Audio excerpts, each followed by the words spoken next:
नमस्कार दोस्तों, crescent education classes में आप सभी का स्वागत है। दोस्तों आज काफी समय के बाद इस तरह की इंटरेक्टिव वीडियो बना रहा हूं। तो आज की वीडियो काफी स्पेशल होने वाली है क्योंकि आज हम आपके सभी क्वेश्चंस के आंसर देने वाले हैं। बहुत सारे क्वेश्चंस आप लोग पूछते हैं कमेंट बॉक्स में, तो उनका जवाब देना कभी कभार पॉसिबल नहीं हो पाता, लेकिन आज आपके सभी प्रश्नों के एक एक करके जवाब देंगे। जो ज्यादातर कॉमन क्वेश्चंस पूछे जाते हैं उन पर आज दोस्तों हमारा फोकस रहेगा। ज्यादातर क्वेश्चन एलटी एवं लेक्चरर को लेकर रहते हैं। इसके अलावा डीएलएड से संबंधित भी बहुत सारे क्वेश्चंस आपके द्वारा पूछे जाते हैं। तो आज आपके सभी प्रश्नों के जवाब देंगे। वीडियो को जरूर पूरा देख लेना, हो सकता है कि आपके क्वेश्चंस के आंसर आपको मिल जाएं। आगे बढ़ने से पहले दोस्तों हमारे द्वारा एलटी मैथ्स एवं एएसओ यानी कि assistant statistical officer, statistical assistant, head constable, इनको लेकर दोस्तों एक कंबाइंड बैच शुरू कर दिया गया है। मैथमेटिक्स की क्लासेस चल रही है दोस्तों। रोज शाम को 7 से 8 बजे लाइव क्लासेस होती हैं। बिल्कुल सिलेबस के अकॉर्डिंग आपका कोर्स पूरा करवाया जा रहा है। इसके अलावा टेस्ट कंडक्ट करवाए जा रहे हैं, एमसीक्यू सॉल्व करवाए जा रहे हैं। तो दोस्तों अगर आपको एथिकल प्रिपरेशन करनी है तो आप हमारे संग जुड़ सकते हैं। बहुत नाम मात्र का शुल्क लिया जा रहा है, लेकिन फिर भी दोस्तों अगर आपको कोई इकोनॉमिकल प्रॉब्लम है तो भी आप मुझसे पर्सनली कांटेक्ट कर सकते हैं। नीचे दिए गए कांटेक्ट नंबर पर आप संपर्क करें और इस कोर्स के बारे में पूरी जानकारी ले सकते हैं। नवंबर में आपका एएसओ का एग्जाम दोस्तों शेड्यूल है, अभी प्रस्तावित है, तो बिल्कुल पूरे होने के चांसेस हैं कि ये आपका नवंबर में हो जाएगा, लेकिन प्रिपरेशन अभी से दोस्तों करनी पड़ेगी। इसके अलावा एलटी मैथ्स की भी काफी सारी वैकेंसीज निकलने की संभावना रहेगी। तो चलिए आज की वीडियो को शुरू करते हैं। तो दोस्तों सबसे पहला क्वेश्चन जो कि ज्यादातर छात्रों के द्वारा पूछा जाता है वो है लेक्चरर के फाइनल रिजल्ट को लेकर। लेक्चरर के फाइनल रिजल्ट को लेकर काफी छात्र असमंजस में हैं। काफी सारे फोन भी मुझे आते हैं कि सर कब आ रहा है, कब आ रहा है, कब आ रहा है। तो इस संबंध में मेरे द्वारा आयोग से संपर्क किया गया और उनके द्वारा बताया गया दोस्तों फिर से कि मई में ही आपका रिजल्ट पब्लिश हो जाएगा। ठीक है, और मे भी आपका दोस्तों सेकेंड वीक में आपका रिजल्ट पब्लिश हो सकता है। जितने जल्दी रिजल्ट प्रिपेयर होगा उतने जल्दी आपका रिजल्ट को पब्लिश कर दिया जाएगा। ठीक है, लेकिन अभी भी क्योंकि रिजल्ट बनने की प्रोसेस में है तो हम एकदम श्योरली नहीं कह सकते कि सेकंड वीक में होगा, थर्ड वीक में होगा, लेकिन उनके द्वारा फिर भी एक तरह से प्रिडिक्ट किया गया है कि सेकंड या थर्ड वीक में हो सकता है कि उससे पहले भी हो जाए। ठीक है, एक निश्चित पैटर्न में हमेशा यूकेपीएससी अपना रिजल्ट जारी करता है। ठीक है, इसके अलावा दोस्तों दूसरा प्रश्न है जो कि डीएलएड से संबंधित है। देखिए अभी हाल में क्या हुआ है, प्राइमरी टीचर की भर्ती में काउंसलिंग में फिलहाल रोक लगा दी गई है। क्यों लगाई गई है? क्योंकि अभी हाल में ही 27,000 जो एनआईएस डीएलएड वाले हैं उनको भी भर्ती में शामिल करने का आदेश दिया गया है हाईकोर्ट के द्वारा। ठीक है, तो अब ऐसे में काफी बच्चों में कंफ्यूजन है डीएलएड को लेकर कि हम उत्तराखंड से डीएलएड करें ना करें, क्या हमें इसका बेनिफिट मिलेगा, क्या फिर हमें एनआईएस से करना चाहिए बीएड या डीएलएड करना चाहिए हमें, या फिर हमें उत्तराखंड से करना चाहिए। देखिए इसका सिंपल सा आंसर है।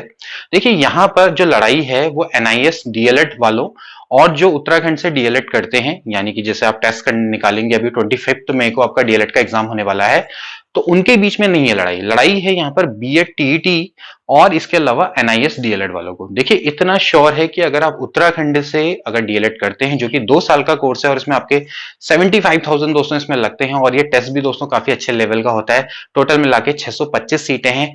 हर डिस्ट्रिक्ट को आपकी 50 सीटें अलॉट करी गई हैं। 25 सीटें नॉन साइंस को हैं, 25 सीटें आपके साइंस वालों को दी गई हैं। और यानी कि एक अच्छे लेवल का टेस्ट होता है, 2.5 घंटे का पेपर होता है। उसको आप जब क्रैक करते हैं देन आपको दोस्तों यहाँ पर आपको 2 साल कड़ी मेहनत के बाद ही आपका डीएलएड पूरा हो पाता है। ठीक है, और जबकि एक एनआईएस डीएलएड क्या होता है, मतलब एक दूरस्थ शिक्षा का माध्यम है जो कि आप कोई भी कर सकते हैं। ठीक है, तो ऑफकोर्स ये बात ये है कि अगर आप वहां से डीएलएड करते हैं, उत्तराखंड से अगर आप डीएलएड करते हैं तो आपको डेफिनेटली इसमें फायदा मिलेगा, इसमें कोई भी डाउट नहीं है। ठीक है, सबसे पहले जो सीट्स आएंगी वो आपके लिए रिजर्व रहेंगी, यानी कि जो 625 प्राइमरी टीचर्स के रिजल्ट कोई भी सीट्स आती है, मान लेते हैं भाई 1200 सीट आ जाती हैं, तो उसमें से जो 625 सीट्स होंगी उसमें सबसे पहले जो हमारे उत्तराखंड से जो डीएलएड करे होंगे, जिन्होंने 2 साल अपने दिए हुए हैं, उनको दोस्तों यहाँ पर फायदा मिलेगा। ठीक है, तो ये श्योर है कि अगर आप यहां से डीएलएड करते हैं तो आपको बेनिफिट होगा। इस बार भी अगर आप देखें तो अभी जो डिले हुआ काफी, क्योंकि एनआईएस डीएलएड ने काफी कोर्ट में केस भी किया था और बीच में काफी भर्ती अटकती रही, लेकिन सबसे पहले दोस्तों जो ज्वाइनिंग का अधिकार है प्राइमरी टीचर में तो वो डीएलएड वालों को है। ठीक है, उसके बाद कहीं जाके फिर BEd TET and then NIS DElEd का नंबर आता है। ठीक है, तो इस भ्रम में ना रहें कि आप अगर एनआईएस से डीएलएड कर लेंगे तो आपको उत्तराखंड के डीएलएड के बराबर आपको यहाँ पर वरीयता मिल पाएगी या प्रेफरेंस मिलेगा। ठीक है, हालांकि एनसीटी ने एनआईएस डीएलएड को पूरी मान्यता नहीं दी है, लेकिन दोस्तों जो राज्य सरकार है उसके पास ये अधिकार होता है कि वो किसको वरीयता दे। एंड ऑफ कोर्स जो उत्तराखंड से डीएलएड करेंगे उन्हीं को ही पहले प्रेफरेंस मिलेगी। 625 सीटें आपकी श्योर है। तो मेरे हिसाब से अगर आप डीएलएड की प्रिपरेशन कर रहे हैं तो बिल्कुल जी जान से करिए। 625 में से अगर आपका एक सीट में भी नंबर आ जाता है तो आपकी प्राइमरी टीचर की सीट पक्की हो जाती है, चाहे 3 साल बाद लगे चाहे 4 साल बाद लगे, लेकिन नंबर आ जाएगा। ठीक है, लेकिन बीएड टीईटी करके बैठोगे तो कोई भरोसा नहीं है कब तक नंबर आएगा। अभी आप देख सकते हैं प्राइमरी टीचर्स का हाल, अभी आप देख सकते हैं काउंसलिंग चल रही है, 2000 सीटें इन्होंने अराउंड भर दी हैं, लेकिन फिर भी उसमें स्टे लग गया है। 25 को काउंसलिंग होनी थी। लगातार आप देख रहे हैं कि स्टे पे स्टे लगे जा रहे हैं। बीएड टीटी वालों का नंबर आना बहुत मुश्किल है। 2007 अभी तक चल रहा है और आप देखिए कि अभी कितना लंबा गैप बाकी है। तो मेरे हिसाब से जो बीएड टीटी हैं इनके लिए एक ही रास्ता बचता है कि वो तैयारी करे एलटी एंड लेक्चरर की। ठीक है, अगर या तो फिर यहाँ प्राइमरी टीचर भर्ती में टैट सुपर टैट जैसा नियम लागू हो जाए, ठीक है, या फिर आरई डबल ईटी जो कि रीट जो कि राजस्थान में चलता है, या तो ऐसा नियम हो जाए कि अगर आप सीधे प्राइमरी टीचर बनना चाहते हो तो आपको टेस्ट दिया जाए। तो जब तक ये चलेगा डीएलएड चलेगा या फिर अगर इस तरह का कोर्स चलता रहेगा तो फिर तब तक तो आपको इंतजार ही करना पड़ेगा। जब तक ईयर वाइज नंबर आएगा तब तक आपको इंतजार ही करना पड़ेगा। तो मेरे हिसाब से आप डीएलएड की प्रिपरेशन करिए। 25 मई को अभी तो प्रस्तावित है, अब हो सकता है कि 25 मई को ही आपका देखने को मिलेगा आपको कि भाई 25 मई को आपका डीएलएड का एग्जाम आपको देखने को मिलेगा। ठीक है, डीएलएड से संबंधित भी हम कुछ स्पेशल वीडियोस बनाएंगे एंड चाइल्ड साइकोलॉजी की कुछ वीडियोस आपकी रहेंगी, तो डेफिनेटली आपको वो भी हेल्प करेंगी। इसके बाद तीसरा क्वेश्चन दोस्तों जो कि ज्यादातर पूछा जा रहा है वो है एलटी डॉक्यूमेंट वेरिफिकेशन को लेकर और एलटी आर्ट के रिजल्ट को लेकर। ठीक है, अभी हाल में ही मैंने एक डॉक्यूमेंट वेरिफिकेशन होने वाला है वीडियो वीपीडीओ का, इस पर आधारित एक वीडियो भी डाली थी। तो उसमें बहुत सारे बच्चों के यही क्वेश्चन थे कि सर हमारा डॉक्यूमेंट वेरिफिकेशन कब होगा, हमने ऐसी क्या गलती कर दी। देखिए इस समय पर सभी लोग मजबूर हैं। ठीक है, मजबूर क्यों हैं, क्योंकि भैया ये मामला चल रहा है कोर्ट में। ठीक है, तो जब तक कोर्ट से कोई डिसीजन नहीं आता है तब तक तो डॉक्यूमेंट वेरिफिकेशन होना पॉसिबल नहीं नजर आता है, कोई भी अलग रास्ता नहीं नजर आता है। ठीक है, क्योंकि अभी इस समय पर यूके ट्रिपल एससी की मान सकते हैं कि थोड़ा सा गलती है, क्योंकि यूके ट्रिपल एससी ने जल्दी से काउंटर एफिडेविट वहां पर फाइल नहीं किया जिससे कि जल्द से जल्द इस केस का निपटारा हो सके। लेकिन अगर 18 मई से पहले पहले UK triple SC counter affidavit file करके अपने जो भी वैलिड डॉक्यूमेंट्स हैं, सपोर्टेड डॉक्यूमेंट्स को जल्दी वहां पर जमा कर देगा तो हो सकता है कि आपको जल्दी ही अपने केस का फैसला देखने को मिल जाए। और ऑब्वियसली बात है ये जो केस है वो यूके ट्रिपल एससी के फेवर में ही जाता हुआ दिखेगा, लेकिन यूके ट्रिपल एससी ने थोड़ा सा इसमें लेट कर दी है, तो थोड़ा जल्दी से इस काम को करेगा तो फिर जल्दी जल्दी फिर ये केस का निपटारा हो जाएगा और आपका डॉक्यूमेंट वेरिफिकेशन भी हो जाएगा। मे भी अगर सब कुछ अच्छा रहा तो जून में ही आपका डॉक्यूमेंट वेरिफिकेशन हो जाएगा, लेकिन तब तक के लिए आपको थोड़ा सा इंतजार करना पड़ेगा दोस्तों। ठीक है, इसके अलावा एलटी आर्ट की बात करते हैं कि भाई एलटी आर्ट का रिजल्ट क्यों निकल रहा है। लास्ट टाइम मैंने आपको बताया था कि भाई कोई भी जो डिसीजन है तब तक फाइनल नहीं माना जाता है कि अगर उसमें अगले 30 दिन तक कोई भी रिव्यू ना पड़े। ठीक है, तो रिव्यू एप्लीकेशन की जब मैं बात कर रहा था तो एक्चुअली वो हो ही गया। रिव्यू एप्लीकेशन उसमें पढ़ी है, सुनने में आया कि जो मामला था वो सिंगल बेंच से डबल बेंच की ओर को चला गया। ठीक है, हालांकि दोस्तों जो सिंगल बेंच का जो फैसला होता है वो बहुत मुश्किल से पलटा जाता है डबल बेंच में। सिंगल बेंच में क्या होता है, सिंगल जज उसकी सुनवाई करता है, डबल बेंच में 2 जज उसकी सुनवाई करते हैं। ठीक है, 2 से ज्यादा आपके सुनवाई करते हैं, तो इस तरह का मामला होता है। ठीक है, तो जनरली ये बदला नहीं जाता है, क्योंकि जब फाइनल फैसला हो गया हाई कोर्ट में उसके बाद फिर आप उसको रिव्यू में ले जाएं तो फिर उसमें बड़ा मुश्किल होता है दोस्तों उसको पलटना। ठीक है, तो फाइनली मेरे हिसाब से तो यही होगा कि एलटी आर्ट का भी दोस्तों रिजल्ट जल्दी आपको देखने को मिलेगा। जैसे ही कोर्ट से डिसीजन आएगा तो मतलब कि जो रिव्यू एप्लीकेशन जो भी पड़ी है या फिर आपकी जो डबल बेंच में सुनवाई के लिए गए हैं वो लोग, तो वो भी क्या होगा जल्दी ही वहां से भी मेरे हिसाब से कोई उनको फायदा होने वाला है नहीं और वहां से भी जल्दी ही वही डिसीजन आएगा जो कि 31 मार्च को आया था। देन उसके बाद यूके ट्रिपल एससी जल्दी ही एलटी आर्ट का रिजल्ट भी जारी करेगा। ठीक है, देखिए यहाँ पर इस समय पर रिजल्ट जारी करने से ज्यादा इंपॉर्टेंट है कि डॉक्यूमेंट वेरिफिकेशन की जो प्रोसेस है वो जल्दी से हो जाए, क्योंकि देखिए रिजल्ट भी जारी हो जाएगा लेकिन अगर डॉक्यूमेंट वेरिफिकेशन की प्रोसेस अगर रुकी रहेगी तो फिर तो बड़ी दिक्कत रहेगी ना। यानी कि आपको ज्वाइनिंग नहीं मिलेगी जब तक आपका डॉक्यूमेंट वेरिफिकेशन नहीं होगा, तब तक आपका फाइनल सिलेक्शन नहीं होगा, एंड जब तक फाइनल सिलेक्शन नहीं होगा तो फिर तब तक आपको ज्वाइनिंग नहीं मिलेगी, ठीक है। तो ज्वाइनिंग मिलनी भी तो जरूरी है ना, खाली सिलेक्शन लेके क्या फायदा ना। तो इसलिए डॉक्यूमेंट वेरिफिकेशन जल्दी से हो जाए तो फायदा है, फिर उसके बाद फिर आगे की प्रोसेस होगी। आगे की प्रोसेस तभी होगी यानी कि एलटी के जो नई भर्तियां हैं वो तभी हो पाएगी, ठीक है। इस समय पर वैसे मैं मानूं तो हर चीज थोड़ा थोड़ा फंसी हुई है। मैं मान रहा हूं कि इस समय पे थोड़ा सा बुरा वक्त चल रहा है, क्योंकि जैसे प्राइमरी टीचर की भर्ती है वो अटक रही है, एलटी की भर्ती है थोड़ा सा वो अटक रही है। अभी फिलहाल लेक्चरर में अभी फिलहाल कुछ नहीं दिखाई देता है, लेकिन लेक्चरर का भी जब तक फाइनल रिजल्ट नहीं आता तब तक जो नए लेक्चरर की जो वैकेंसी उसकी भूमिका नहीं बनेगी, ठीक है।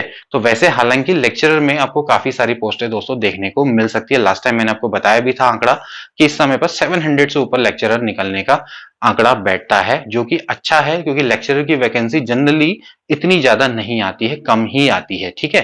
लेकिन लेक्चरर में भी दोस्तों आपको काफी सारी वैकेंसी देखने को मिलेगी। ज्यादातर क्वेश्चंस आपके लेक्चरर की वैकेंसीज को लेकर रहते हैं, इसके अलावा एलटी की नई वैकेंसीज को भी लेकर रहते हैं। देखिए एलटी का जो मामला है इस समय पर, मैंने पहले ही बोला था कि सीनियरिटी को लेकर अभी इस समय पर मामला चल रहा है। हालांकि उसको देखिए समय दिया गया है कि जल्दी से उसको निपटाना है, ठीक है। उसको 3 माह के अंदर अंदर उसको निपटाना है, ठीक है। इस टाइप का अभी मामला सुनने में आया है। तो जल्दी दोस्तों जब वो सीनियरिटी का मामला जब आपका सुलझ जाएगा तो जल्दी ही 2270 एलटी का प्रमोशन होगा लेक्चरर में, एंड डेफिनेटली आपको दोस्तों वहां पर पोस्ट देखने को मिलेगी। लेकिन फिलहाल साथ ही साथ एलटी डॉक्यूमेंट वेरिफिकेशन की प्रोसेस होना भी बहुत ज्यादा जरूरी है, क्योंकि जब वो प्रोसेस पूरी होगी देन उसके बाद ही फाइनल सिलेक्शन होगा, एंड देन उसके बाद क्या होगा, आपको काफी सारी वेटिंग भी देखने को मिलेगी। तो जितने हमारे बेरोजगार हैं जो कि 0.25 एक नंबर से रुके हैं, तो उनका भी सिलेक्शन हो सकता है। लेकिन फिर भी मैं आपको बताऊं दोस्तों, जो वेटिंग है, वेटिंग में काफी वेट करना पड़ता है, क्योंकि वेटिंग आपको समझ लीजिए कि भाई एक बंदा है वो डॉक्यूमेंट वेरिफिकेशन कराएगा, देन ज्वाइनिंग लेगा, उसके बाद फिर वो प्रोसेस होती है, तो काफी लंबी चौड़ी प्रोसेस होती है। तो एक एक दो दो तीन तीन साल इसमें लग जाते हैं, ठीक है। तो यही दोस्तों अभी फिलहाल प्रोसेस है। इसके अलावा पदवृद्धि को लेकर काफी सारे कम लोग कमेंट करते ही रहते हैं, बिल्कुल श्योरिटी से बोलते हैं कि पदवृद्धि हो रही है। मैंने आपको पहले ही बोला है, पदवृद्धि एक ऐसी चीज है दोस्तों जो कि बहुत रेयर होती है, ठीक है। जैसे कि लेक्चरर है तो वहां पर भी हुई है 25%, बहुत कम बार हुई है, ठीक है।